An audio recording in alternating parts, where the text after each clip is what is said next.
অতীতে অন্যায় অত্যাচারে জড়িয়েছিলেন অনেক বিচারক।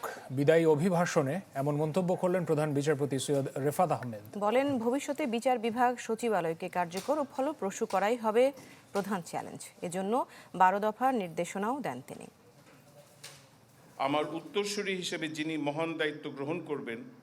বিদায়ের সুর প্রধান বিচারপতির কণ্ঠে। সব ঠিক থাকলে বৃহস্পতিবার শেষবারের মতো প্রধান বিচারপতি হিসেবে এজলাসে বসবেন ডক্টর সৈয়দ রেফাত আহমেদ।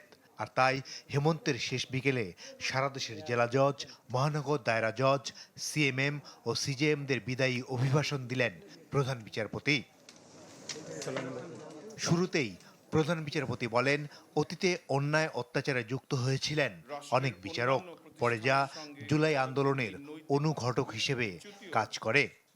এই সত্য অস্বীকার করা যায় না যে বিভিন্ন রাজনৈতিক পর্বে বিচার বিভাগ ও সাংবিধানিক ক্ষমতা, অপশাসন ও রাষ্ট্রীয় কপট কৌশলের অঘোষিত সহযোগী হিসেবেও পরিগণিত হয়েছে।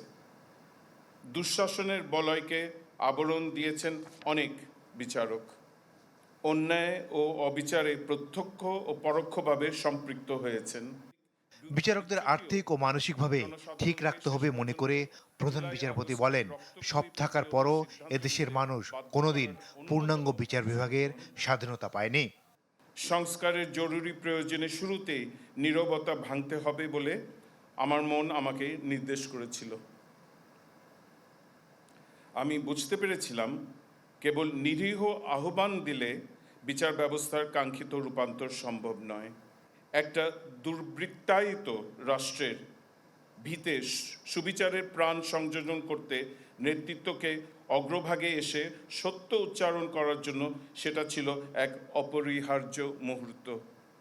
ভবিষ্যতে বিচার বিভাগ সচিবালয়কে কার্যকর ও ফলপ্রসূ করাই হবে প্রধান চ্যালেঞ্জ মন্তব্য করেন প্রধান বিচারপতি।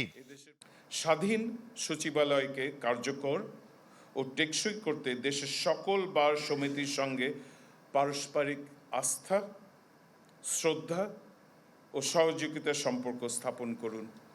অসৎ ও অসাধু বিচারকদের বিরুদ্ধে কঠোর ব্যবস্থা নিতে হবে উল্লেখ করে প্রধান বিচারপতি বলেন, পছন্দসই পদায়নে রাজনৈতিক পদলেহন বন্ধ করতে হবে বিচারকদের। আমরা যেন ফ্রেডরিক হ্যালিডের মতো আত্মহন্তারক হয়ে না উঠি। মাসুদুর রহমান, চ্যানেল 24, ঢাকা।